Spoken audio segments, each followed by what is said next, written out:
L'insécurité dans les quartiers, apaisement à Antibes après la mort d'un jeune lors d'un contrôle de police. Le civisme et le dialogue ont pris le dessus pour l'instant. On fera le point aussi sur le ras-le-bol de 5 communes du Val-de-Marne. Jacques Chirac rencontre George Bush à Washington. La France est prête à accroître sa participation militaire mais insiste sur le politique et sur l'humanitaire. L'Allemagne met aussi ses forces à disposition. Sur le terrain, le Pentagone indique que ses forces terrestres ont été plus que doublées. L'hécatombe continue chez les compagnies aériennes européennes. Tous les vols de la Sabena sont suspendus. La faillite semble imminente. 12 000 emplois en sursis. Une catastrophe nationale en Belgique. Choisir le sexe de son enfant pratiquement à coup sûr, c'est une réalité semble-t-il en Grande-Bretagne. Le gouvernement ouvre une enquête sur 3 cliniques qui annoncent un taux de réussite de 94%. Une chance pour les chauffards, les photos flash prises au feu rouge ou par les radars ne permettent pas de condamner. Arrêt de la Cour de cassation. Un policier doit personnellement constater l'infraction. Bonsoir à tous, merci de votre attention. Nous vous en parlions dès hier. On craignait la violence à Antibes après la mort, encore inexpliquée ce soir, d'un jeune homme de 23 ans, Redouane Techambi, lors d'un contrôle de police.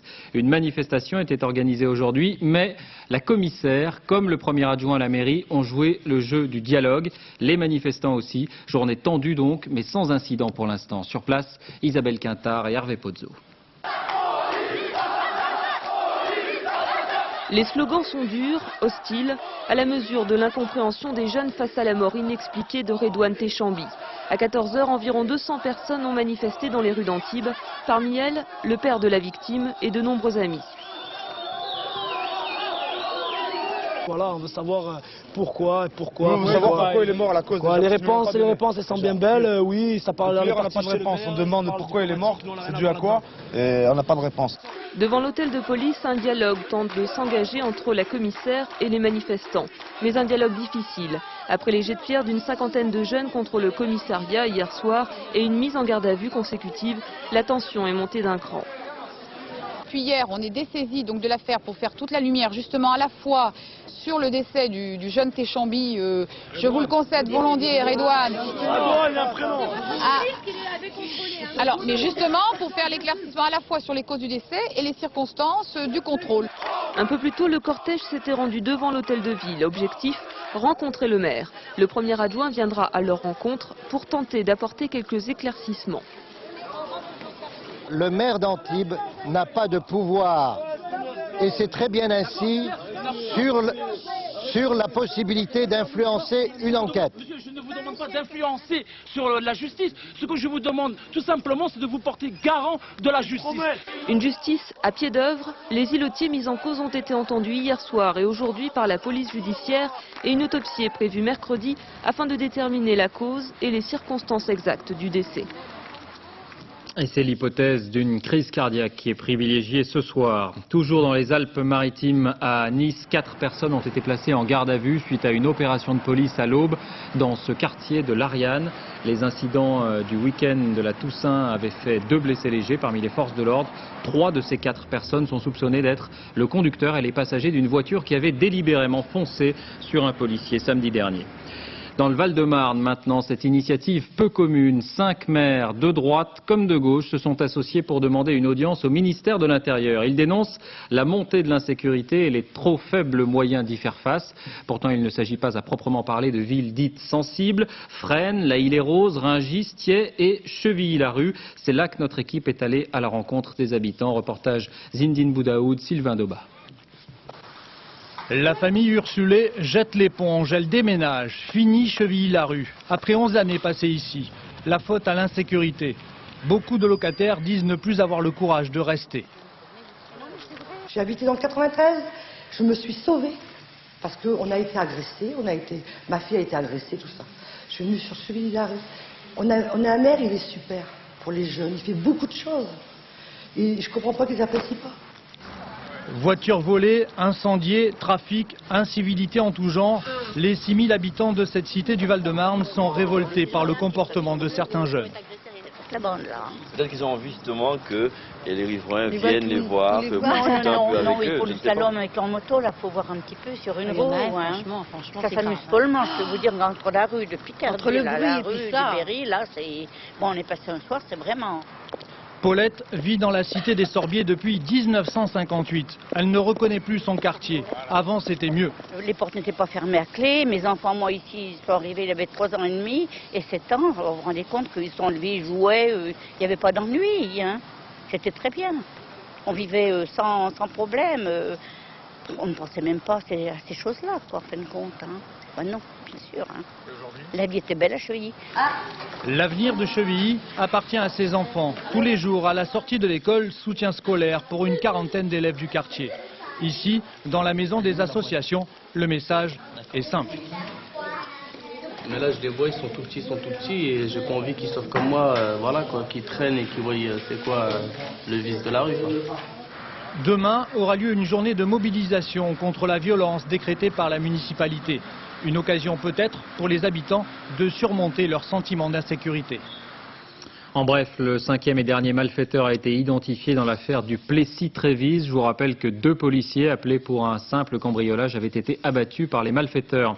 Cette affaire avait révélé le malaise des policiers. Eh bien, les gendarmes, eux aussi, font valoir leurs états d'âme, même s'ils ne l'expriment pas publiquement. Droit de réserve militaire oblige.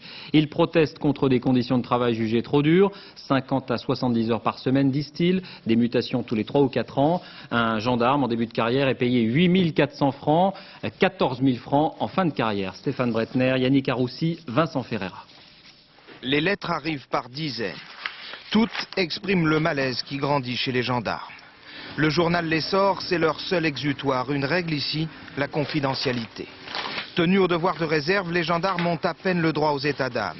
Et lorsque les écrits ne suffisent plus, certains, comme ce commandant de brigade, en parlent de vive voix. Vous avez certains personnels qui, pour faire leur travail, ont engagé sur leur denier personnel des frais d'hôtel, de restaurant, etc. Et depuis 5 mois, ne sont pas payés. On reçoit dans les brigades territoriales des lettres recommandées d'EDF, parce que l'EDF n'est pas payé, le téléphone n'est pas payé. Et quelle est l'ambiance, quel est le moral actuellement? Le personnel, maintenant, est un peu dégoûté. Il est dégoûté, il est inquiet, parce qu'il se dit, je suis rentré dans une institution pour faire un travail, et on ne me donne plus le minimum qui me permette de faire mon travail. Ce malaise, Corinne Michaud le ressent tous les jours. 7 enfants à élever et un mari trop souvent absent. Gendarme depuis 10 ans dans une brigade du sud de la France, il n'a pas le droit de parler. Sa femme le fait donc à sa place. Alors, c'est elle qui raconte les moyens insuffisants, les missions de plus en plus nombreuses, au minimum 50 heures de travail par semaine. Ils sont à bout, il y a pas mal de démissions, il y a des suicides aussi, qu'on ne parle pas beaucoup.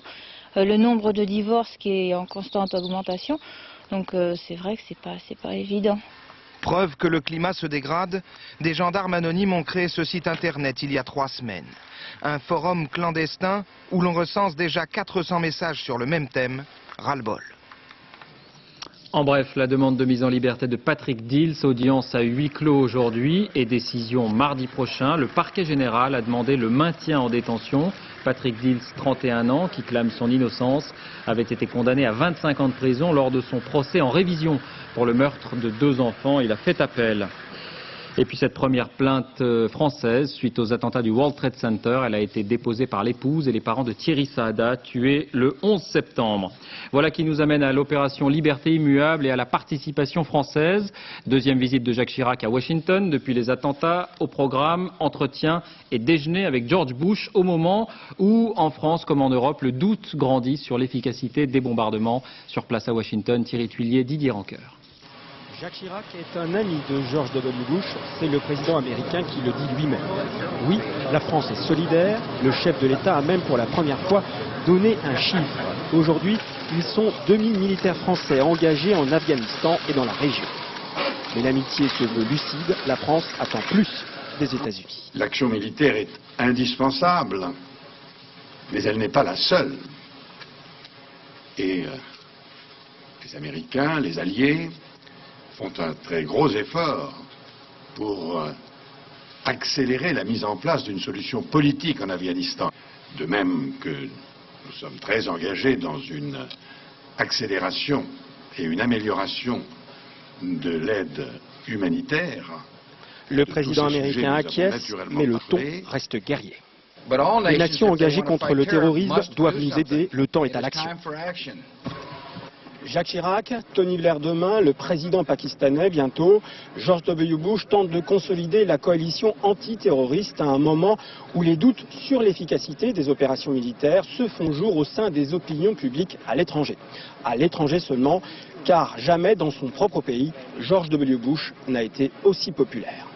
En France, comme en préambule, Lionel Jospin avait lui aussi précisé le point de vue français. Interrogé à l'Assemblée nationale, il a reconnu les difficultés de l'opération, mais réaffirmé l'engagement de la France. On l'écoute. Devant une résistance taliban forte, les actions américaines sont très déterminées et devraient, à mon sens, se prolonger. Nous sommes prêts à densifier notre soutien, notamment sous bref délai, au plan naval, si cela nous est demandé. Cela étant, la participation de la France à des actions nouvelles implique que nous soyons pleinement associés à la définition des objectifs et à la planification militaire, et que pour ce qui concerne nos propres forces, nous les approuvions. Et solidarité militaire de l'Allemagne également. Gerhard Schröder a annoncé que 3900 soldats seraient mis à disposition des États-Unis pour la lutte antiterroriste, répondant ainsi à une demande détaillée de Washington, dit-il. Apparemment, ces troupes seraient surtout employées pour la détection des armes chimiques, biologiques ou nucléaires, l'évacuation des blessés, le transport d'aide humanitaire et la protection des ports. Les Américains qui ont poursuivi les bombardements aujourd'hui, notamment sur la ligne de front près de Mazar-i-Sharif. Depuis plusieurs jours, on s'interroge aussi sur les troupes au sol. Le Pentagone a précisé aujourd'hui qu'elles avaient été plus que doublées et qu'elles étaient présentes sur 4 lieux différents, mais sans en indiquer le nombre. Aux États-Unis, de nouvelles unités se tiennent prêtes à tout moment à intervenir. Exemple avec la 101e division aéroportée qui s'entraîne en Louisiane dans les conditions les plus réalistes possibles. Étienne Lénart, Aaron Diamond. Un homme marche le long d'un bâtiment et sans prévenir jette un sac par une fenêtre avant de s'enfuir.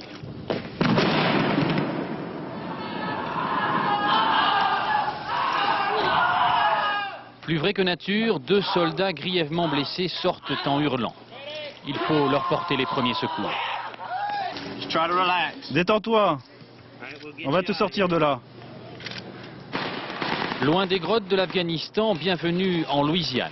Plus que jamais, les soldats de la 101e division aéroportée s'entraînent au combat rapproché.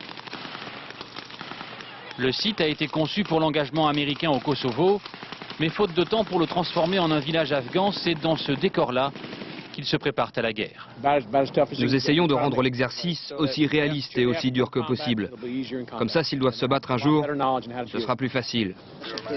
Tout y passe. Le premier contact avec les habitants hostiles d'un village et l'art de la négociation dans une situation tendue. On veut de la nourriture, n'importe quoi, pour nourrir nos enfants. Aucun d'entre eux ne sait ni quand ni où il sera éventuellement déployé. Plus le conflit en Afghanistan dure, plus les chances de partir augmentent. Leur entraînement a au moins une vertu, les maintenir sous une pression maximale et entretenir la fibre patriotique qui, par les temps qui courent, est déjà au plus haut. Ma vie dépend de l'armée. S'ils me demandent d'y aller, j'y vais. Bien sûr, c'est dangereux parfois, mais c'est notre boulot. Je me suis déjà battu et je suis prêt à le faire à nouveau. Et à entendre chanter les boys de la 101e division, on ne pouvait s'empêcher de penser qu'il y a décidément un contraste bien grand entre la douceur d'un soir de Louisiane et la promesse d'un conflit long et difficile dans un pays qu'aucun d'entre eux ne connaît. Selon des responsables afghans, mais aussi pakistanais, Washington aurait perdu un 2e hélicoptère. Démenti du Pentagone, les débris d'un appareil ont été exhibés à Kaboul sur le toit de cette voiture comme une attraction. Les images de la télévision d'Abu Dhabi, tournées sous contrôle taliban, veulent aussi montrer, vous l'avez vu, une capitale tranquille avec ses ballons destinés aux enfants et ses balançoires. La politique maintenant, la mort du chef Pashtun Abdullah, capturé en Afghanistan et exécuté il y a une dizaine de jours, n'a pas découragé les tentatives d'autres chefs de tribus. Ainsi, Hamid Karzai est retourné dans le sud du pays pour tenter de fomenter la révolte. Il a échappé de justesse à la mort. Laurent Boussier et Philippe Luzzi ont rencontré ses proches, notamment son frère, qui sont en contact avec lui au Pakistan. Allô? Salam alaikum. Tous les jours vers midi, Amin Karzai décroche le combiné de son téléphone satellite. À l'autre bout de la communication, son frère Ahmed, qui depuis l'intérieur de l'Afghanistan le tient informé du bon déroulement de sa mission. Ahmed Karzai, un ancien commandant moudjahidine, héros de la guerre contre les Russes, que les talibans avaient annoncé comme mort il y a 3 jours. Tout ça, ce sont de fausses informations. Il y a eu des combats jeudi dernier, de 5 h du matin jusqu'à 3-4 h de l'après-midi, entre les talibans et les hommes de mon frère. Et puis les combats ont cessé et les talibans se sont retirés. Pashtun soutenant l'ancien roi d'Afghanistan, Mohamed Zahir Shah, la famille Karzai prépare activement l'avenir. L'après-taliban, c'est d'abord la paix, et puis un gouvernement désigné par la Loya Jirga, l'assemblée de tous les chefs de tribus, qui représentent toute la population de l'Afghanistan. Émissaire discret, chef de tribu anti-taliban ou responsable pakistanais, depuis plusieurs jours, les visites et les coups de téléphone se multiplient dans cette villa du centre de Quetta. Engagée de longue date dans une coopération avec les Américains, la famille Karzai est une des cartes de Washington pour l'après-taliban. Avant de nous quitter, Hamid nous dira que ces derniers jours, son frère a réussi à retourner plusieurs chefs de tribus dans le sud du pays.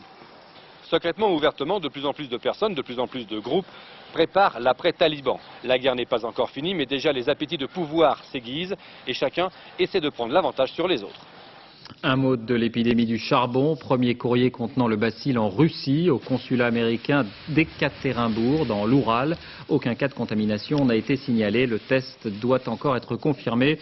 D'autres cas avaient déjà été signalés dans des courriers diplomatiques américains au Pérou et en Lituanie notamment. Puis à noter que le groupe pharmaceutique suisse Roche signale avoir mis au point ce test ADN qui permet de dépister en moins d'1 heure la maladie. Dernière information concernant cette fois le nucléaire, George Bush a affirmé tout à l'heure qu'Oussama Ben Laden cherchait à se procurer l'arme atomique. À New York maintenant, les adieux prochains de Rudolph Giuliani. On vote aujourd'hui pour lui choisir un successeur à la mairie. Et inutile de dire que la campagne électorale a été totalement éclipsée par le drame. Christian Autain. Ils sont au coude à coude pour une élection qui n'a guère soulevé de passion. D'un côté, Mark Green, le démocrate, qui a longtemps fait course en tête dans les sondages. De l'autre, l'outsider Mark Bloomberg, républicain et milliardaire, il a fait fortune dans la presse. Dans une ville qui n'a connu que 3 maires républicains en un siècle, le démocrate Mark Green ne devait faire qu'une bouchée de son adversaire. Mais voilà, le soutien de poids de Rudolph Giuliani, le maire sortant républicain, a changé la donne. Je suis persuadé que la ville sera en de très bonnes mains avec Mike Bloomberg. Ce spot publicitaire où Giuliani vante les mérites du candidat Bloomberg a été martelé sur toutes les télévisions. Le milliardaire a disposé d'un budget 4 fois plus important que son rival, puisé sur sa fortune personnelle. Mais aucun d'entre eux n'a réussi pour l'instant à éclipser le charisme de Rudy, comme l'appellent affectueusement les New-Yorkais. Giuliani superstar, devenu la figure emblématique du patriotisme américain depuis les attentats. Mais voilà, la loi lui interdit de briller un 3e mandat. Quel qu'il soit, son successeur n'aura pas la tâche facile. La reconstruction du World Trade Center sera longue et coûteuse. Le reste de l'actualité à l'étranger est d'abord l'Espagne indignée. On pensait que le terrorisme international allait inciter l'ETA à la modération, comme en Irlande du Nord. Il n'en est rien. Un attentat à la voiture piégée en plein cœur de Madrid a fait 4 blessés graves ce matin. Vincent Nguyen. Au son des sirènes et des alarmes de voitures affolées, la caméra amateur filme. Elle filme un attentat, une auto qui vient d'exploser en pleine rue à Madrid. Déjà, la radio annonce le bilan, 99 blessés, dont 4 graves. Une femme touchée à l'œil, un homme grièvement brûlé, une mère et sa fillette de 3 ans fauchées par des éclats de métal. La télévision interroge les officiels qui se sont rendus sur place. Pour le ministre de l'Intérieur, cela ne fait aucun doute. C'est l'œuvre de l'organisation séparatiste basque, ETA. Près du lieu de l'attentat, la police a arrêté 2 personnes munies d'explosifs, d'un pistolet et de perruques, avant de détruire par précaution le véhicule dans lequel elles se trouvaient. Il semble que leur cible fut Juan Junquera, un haut responsable du ministère de la Science et de la Technologie, qui en a réchappé avec quelques égratignures. La classe politique espagnole a récemment invité l'ETA à suivre l'exemple de l'IRA, qui en Irlande a déposé les armes le mois dernier. Voici la réponse, l'image tremblante d'une voiture en feu. En bref, le protestant modéré David Trimble a d'ailleurs été finalement réélu Premier ministre d'Irlande du Nord avec 70% des voix. En France, la Corse, le projet de loi du gouvernement est examiné en ce moment au Sénat, contrôlé, rappelons-le, par l'opposition. En commission, les sénateurs ont supprimé les dispositions centrales du texte, la possibilité pour l'Assemblée de Corse d'adapter les lois et les règlements, la généralisation de l'enseignement de la langue sur l'île et la dérogation à la loi sur le littoral, d'où un débat houleux, ou en tout cas animé. Sur place, Arnaud Boutet, Guillaume Michel. Sans les nationalistes, ils reviennent à Paris. Après l'Assemblée nationale en juin, les voilà donc au Sénat. Ces élus corses de droite défendent le processus de Matignon. Leurs amis sénateurs veulent réécrire le texte. Alors forcément, les plaisanteries du président Christian Poncelet n'amusent qu'à moitié le député José Rossi. Je ne souhaite pas que l'Assemblée nationale vienne ici pour me créer un mouvement séparatiste. Oui. Dans les couloirs, les opposants se tournent le dos. Le MDC ne veut pas du texte. C'est la déconstruction de la République, c'est le principe. À 2 mètres de là, on s'accroche à tous les articles. Le premier prévoit d'accorder aux élus corses un pouvoir d'expérimentation législatif et réglementaire. La droite sénatoriale n'en veut pas, elle est ici majoritaire. L'enseignement de la langue corse, oui, à condition qu'il soit clairement facultatif. La modification de la loi littorale, oui, à condition que les propriétaires cèdent une partie du terrain au conservatoire du littoral. Et puis au Sénat, on brandit une autre menace. Moi je suis président de Poitou-Charentes, je ne veux pas le Poitou-Charentes libre, je ne veux pas l'Aquitaine libérée. Nous voulons que nos régions aient des responsabilités, mais nous ne voulons pas la République éclatée. Ambiance quelque peu tendue. Daniel Vaillant tente de rassurer, puis il dégaine et vise l'opposition. Certains de ceux qui sonnent la charge ont privilégié, dans un temps pas si lointain, des négociations occultes avec les clandestins. Le PS compte aussi un trublion. Le sénateur Michel Charasse voulait déposer 40 amendements. Finalement, il les retire et ne cache plus sa mauvaise humeur. Je ne réponds pas à la télévision dans les couloirs. Non. Le texte retournera ensuite à l'Assemblée qui, rappelons-le, a le dernier mot. L'Assemblée dont le bureau a autorisé aujourd'hui la levée de l'immunité parlementaire du député Marc Dumoulin, condamné il y a 2 semaines à 3 ans de prison ferme pour viol. Il sera incarcéré dans quelques jours, a indiqué le procureur de la République de Strasbourg. Le conflit des cliniques privées, 2e jour de grève. En ce moment même, une rencontre a lieu au ministère de la Santé. On y sera dans un instant. Le mouvement est toujours très suivi et en cas de besoin, en cas d'urgence, les autorités sont prêtes à réquisitionner les établissements en grève. À Béziers, reportage Véronique Gaglione. Je vous appelle au sujet de la réquisition parce que j'ai pas de nouvelles là. J'ai informé les gynécologues et ils ne sont toujours pas réquisitionnés. Je vous y ai répondu. La réquisition se fera à partir du moment où on saura que la structure publique, en l'occurrence le CH de Béziers, est absolument saturée. La réquisition nominative des médecins n'est pas pour aujourd'hui. La DAS la confirmera peut-être demain. En attendant, la clinique Champeau est en alerte par arrêté préfectoral. Moi, je ne comprends pas ce que c'est que réquisitionner la clinique. La clinique met à disposition son personnel, ses locaux, mais moi, je ne suis pas capable de faire un accouchement, ni d'aller faire des perfusions ou des actes de chimiothérapie. Donc, sans les médecins, c'est ce que je leur ai répondu, je ne suis pas à même d'assurer ce que vous me demandez.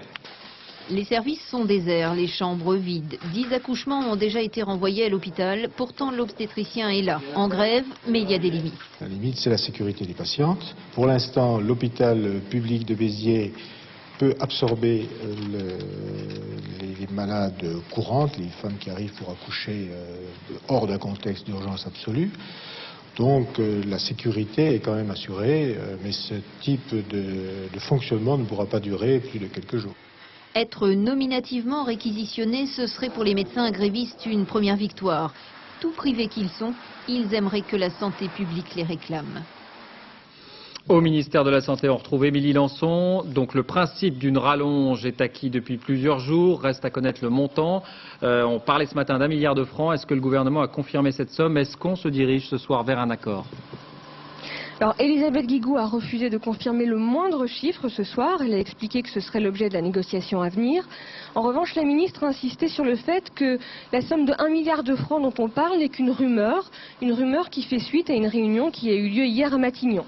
Alors de leur côté, les représentants de la Fédération hospitalière privée sont reçus en ce moment par le directeur de cabinet d'Elisabeth Guigou.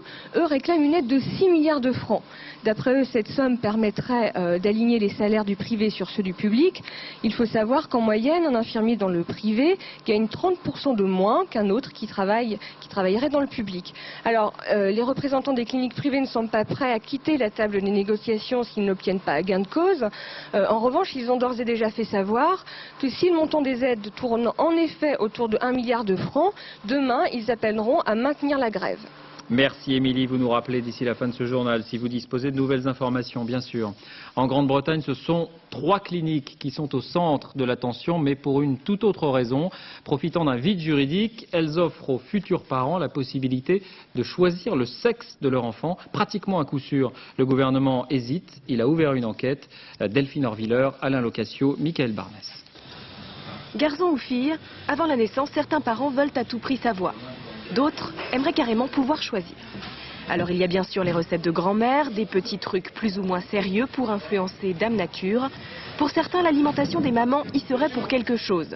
En ajoutant un peu de sel à leur assiette, elle multiplierait les chances d'avoir un petit garçon. Loin de ces méthodes bon enfant, plusieurs sites internet britanniques proposent aux parents de choisir scientifiquement, et pour 35 000 francs, le sexe de leur bébé. Dans cette banlieue chic de Londres, une clinique discrète reçoit les futurs parents. La méthode utilisée est appelée typage. Les spermatozoïdes passent sous un rayon laser qui va les séparer entre, d'une part, les porteurs de chromosome X, qui après fécondation donneront des petites filles, d'autre part, les porteurs de chromosome Y, qui donneront, eux, des petits garçons. En France, les lois de bioéthique interdisent le recours à de telles méthodes qui bousculeraient l'équilibre naturel. On obtiendra au long cours une population qui sera plus masculine ou plus féminine. De plus, nous ne sommes pas là biologistes de la reproduction pour accéder aux demandes d'un couple en tant qu'enfant produit, en tant qu'enfant objet, mais seulement d'intervenir dans le cas d'une infertilité.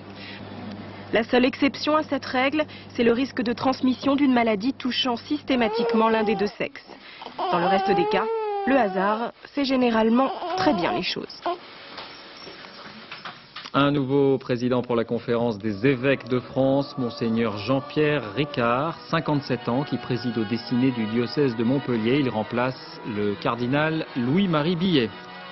Les suites de la catastrophe de l'Erika, Totalfina sera mise en examen demain en tant que personne morale pour pollution maritime notamment. C'est la conséquence d'un rapport d'expertise très sévère pour le groupe. Le détail de cette enquête, Patrick Fandiot, Valérie Lucas. Premier rendez-vous judiciaire pour Total et premier responsable convoqué dans le bureau du juge. Éric Calonne était de permanence à la cellule de crise pendant le naufrage de l'Erika. Ce soir-là, son téléphone portable était sur boîte vocale pendant près de 2 heures. C'est l'une des négligences qui lui vaut ce soir sa mise en examen pour pollution et complicité de mise en danger d'autrui. 5 autres dirigeants de Total devraient également être mis en examen, ainsi que le groupe en tant que personne morale d'ici la fin de la semaine. La juge s'appuie notamment sur ce rapport très sévère pour la compagnie pétrolière. D'après l'expert judiciaire, en décembre 1999, l'Erika n'avait plus l'agrément des propres inspecteurs de Total. Il n'aurait donc jamais dû être affrété après un contrôle jugé insuffisant.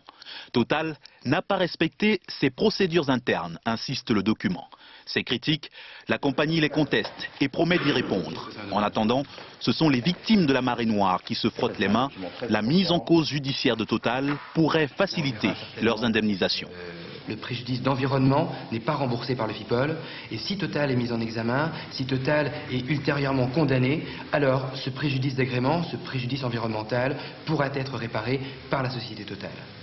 Mais on n'en est pas là. La bataille judiciaire sera longue et complexe avec des protagonistes tous mis en examen. Le capitaine indien Karun Mathur, le gestionnaire italien Antonio Polara, la société de vérification RINA, les 3 fonctionnaires de la préfecture maritime et le propriétaire de l'Erika, Giuseppe Savares. Aujourd'hui, il est réfugié à Londres sous le coup d'un mandat d'arrêt international. Il ne répond plus aux convocations de la justice française. L'enquête sur le déraillement du TGV Paris-Hendaye la semaine dernière, la SNCF retient finalement l'hypothèse de la rupture d'un rail au moment du passage de la locomotive. Événement rarissime, le rail installé il y a une 50aine d'années est en cours d'analyse. Le retour du Concorde, reprise des vols commerciaux demain, nous y reviendrons bien sûr très longuement. On va voir ce soir comment se préparent les personnels, pilotes ou autres. Préparation particulière pour le supersonique, tous les détails comptent, y compris la serviette chaude, vous allez comprendre. Reportage Florence Griffon, Mathieu Drejoux.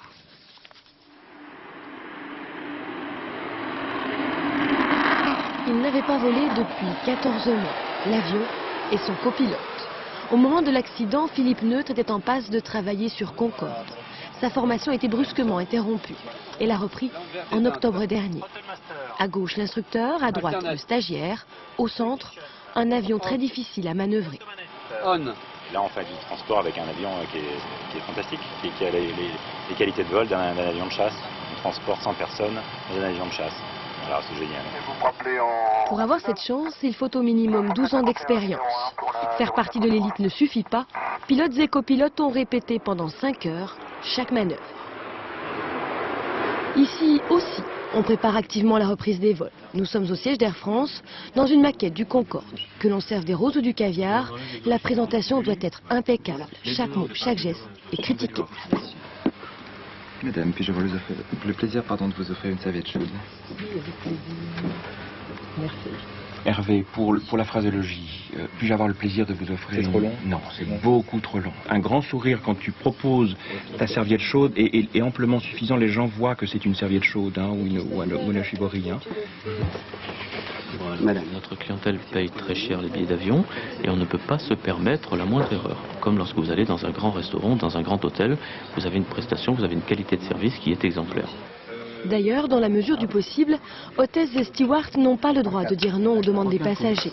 Demain, la première équipe qui reliera Paris à New York aura 3h50 pour démontrer son savoir-faire.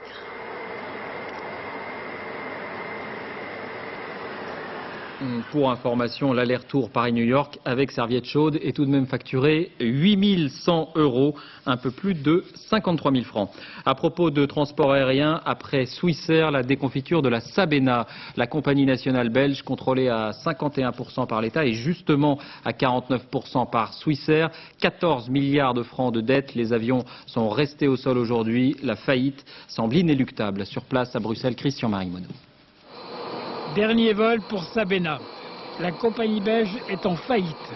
Ses couleurs disparaîtront définitivement du ciel européen.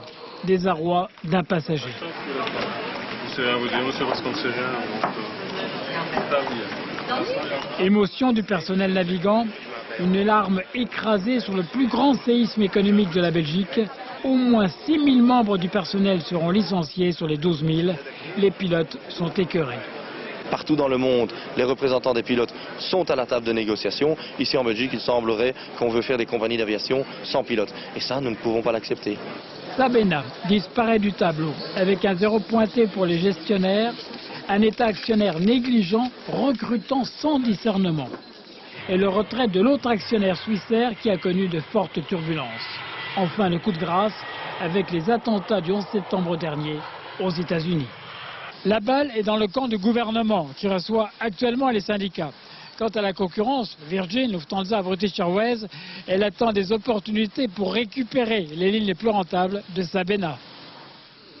Dernière minute, toujours en économie, la Fed, la Banque centrale américaine, vient de réduire comme prévu son taux d'escompte, son principal taux d'intérêt, d'un demi-point à 1,5%.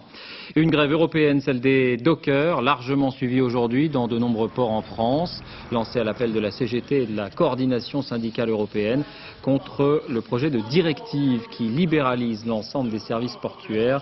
Image ici de Marseille, les chargements et déchargements ont été totalement neutralisés. L'euro avec d'abord cette invention de deux mères de famille, le porte-euro, un porte-monnaie avec 8 compartiments pour les pièces classées par couleur et par valeur. Pour chacune des pièces, l'impression de la contre-valeur en francs. Les petits commerçants en France réclament la suppression des commissions sur les paiements par carte bancaire entre le 1er janvier et le 17 février 2002. Ils craignent une multiplication des paiements par carte pour éviter les calculs compliqués. Exemple chez un buraliste, Cyril Deveau, Alain Location.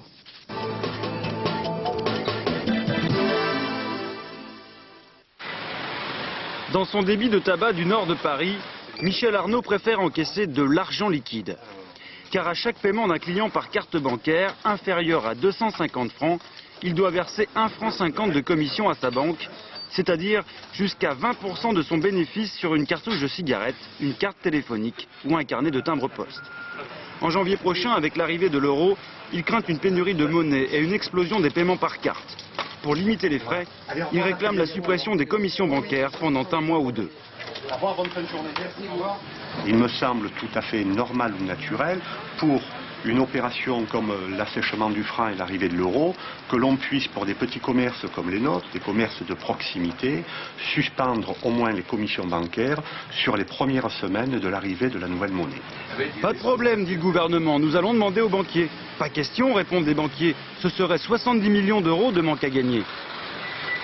Si les pouvoirs publics estiment la demande du commerce justifiée, il leur appartient effectivement d'en prendre la charge et non pas de se tourner vers le banquier pour lui demander de le faire à sa place.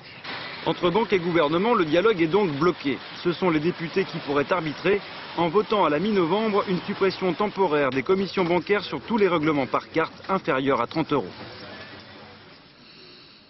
La sécurité routière le week-end de la Toussaint a été plus meurtrier que l'an dernier. Information donnée sur France 2 ce matin par Isabelle Massin, déléguée générale à la sécurité routière, qui n'a pas précisé les chiffres.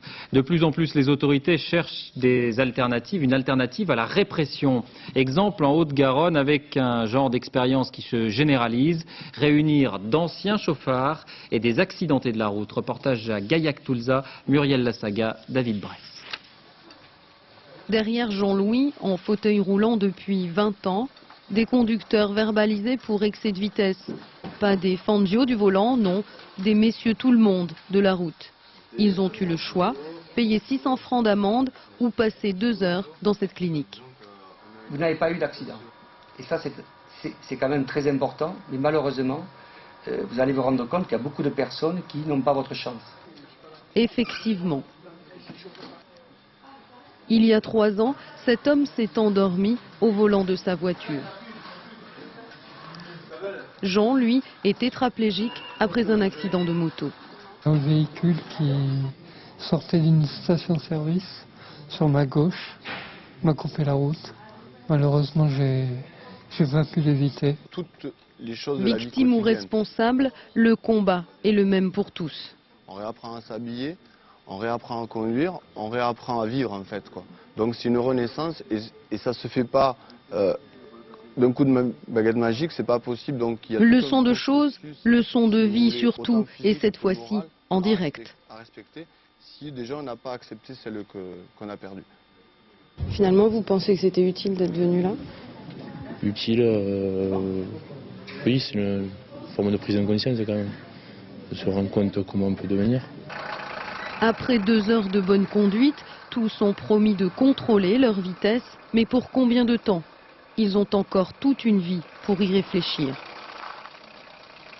Réconfort inattendu en revanche pour les chauffards ou les distraits. La Cour de cassation a tranché. Les photos prises automatiquement en cas de franchissement d'un feu rouge ne sont pas probantes d'un point de vue pénal. Elles ne suffisent donc pas à justifier une condamnation. La présence d'un policier est indispensable. Hélène Hugues, Frédéric Viau. Un feu grillé, un flash. Pour l'estafette blanche et la voiture bleue, la photo peut coûter jusqu'à 5 000 francs. Seul témoin de l'infraction, cet appareil photo fixe qui se déclenche automatiquement. Il n'en existe que quelques-uns dans Paris, mais plus d'un automobiliste en a fait les frais. Je me suis fait piéger parce qu'il y a quelqu'un qui était devant moi et moi j'étais au feu orange, je suis passé derrière lui. En fin de compte, il m'a flashé après. Et je sais, j'ai pas eu de nouvelles, mais il m'a flashé après, je sais. Des voitures qui étaient bloquées parce que la circulation était complètement bouchée. Et effectivement, le flash, il prend un peu tout le monde. Comme à cet instant, le flash s'emballe parce que l'intersection est bloquée. La machine n'est pas infaillible, c'est ce qu'a estimé la Cour de cassation. Dans son arrêt, elle exige que le policier qui rédige le procès-verbal soit lui-même témoin de l'infraction. Là, l'appareil photo étant tout seul, là, il n'y a pas d'agent qui est à côté pour constater l'infraction. On ne sait pas si le conducteur franchit ou non le feu rouge. Donc la photo n'a qu'une valeur de simple renseignement selon la Cour de cassation. Pour les victimes de la route, tout ceci n'est qu'argutie juridique qui risque de faire oublier l'essentiel. Brûler un feu rouge est interdit et dangereux. Ce qu'on espère, c'est que la réaction du gouvernement sera de dire, eh bien, nous allons multiplier les contrôles par des forces de l'ordre en chair et en os, et ainsi personne ne pourra les contester. Au cours des 12 derniers mois, 123 personnes ont été tuées dans un accident de la circulation dans les rues de Paris, un chiffre en forte augmentation. Sport, football, les hommes en noir vont sans doute devenir des hommes sandwich. La publicité devrait faire son apparition sur le maillot des arbitres, à l'instar de certains pays européens où l'arbitrage est professionnalisé. Nathanaël de Rinxin, Jean-Louis Boussert. Regardez bien ce maillot, dans quelques semaines il servira de support publicitaire. On n'en est pas encore aux hommes sandwich, mais le corps arbitral va être sponsorisé. Les dirigeants du football français ont signé un contrat de 3 ans avec une grande chaîne de magasins. Si les arbitres n'ont rien contre le professionnalisme, en revanche, ils aimeraient bien avoir leur mot à dire. On a été mis devant le fait accompli, on vient d'apprendre qu'effectivement un sponsor a été nommé, qu'il a été défini par la fédération, mais on n'en connaît aucun tenant ni aucun aboutissant. Donner un carton jaune de la main droite pendant que le bras gauche vante les mérites d'un produit ménager, plus que la crédibilité des arbitres, c'est leur indépendance qui est en jeu. L'opinion publique voit à travers les arbitres des hommes qui sont forcément neutres, intègres et qui sont indépendants de ces enjeux politiques, économiques et financiers. Or aujourd'hui, cette indépendance-là, elle est remise en question. C'est ça qui m'interpelle. Avec ce partenariat, les dirigeants français veulent mieux rétribuer les 25 000 arbitres qui officient chaque semaine. Ils veulent également faire un effort sur le recrutement tout en garantissant leur neutralité. C'est pas parce qu'il deviendra un professionnel qu'il sera obligé il aura affaire bien sûr à un employeur qui le rétribue, mais l'indépendance du juge restera la même. La balle est désormais dans le camp de la Fédération internationale. À la fin du mois, elle doit valider ou non l'apparition de la publicité sur le maillot des arbitres. De la voile, la route du café avec un abandon, celui de la navigatrice française Karine Fauconnier. Son multicoque connaît des problèmes de gréement. La navigatrice et son co-skipper, Franck Profit, font maintenant route vers la Bretagne. La course en multicoque est menée par Jean-Luc Nélias et Michel Desjoyaux. Fin de cette édition, je vous en rappelle les 2 principaux titres. Jacques Chirac rencontre George Bush à Washington. La France est prête à accroître sa participation militaire, mais insiste sur le politique et sur l'humanitaire. L'Allemagne met aussi des forces à disposition des États-Unis. Et puis l'hécatombe qui continue chez les compagnies aériennes européennes. Tous les vols de la Sabena sont suspendus. La faillite semble imminente. 12 000 emplois en sursis, une catastrophe nationale en Belgique. À suivre la météo de Patrice Drevet, le grand retour de la pluie. L'info sur France 2, minuit 45, le journal de la nuit, Jean-Claude Renaud. Télématin dès 6h30, invité des 4 vérités par Françoise Laborde, le dessinateur Cabu. 13h, Daniel Bilalian. À demain.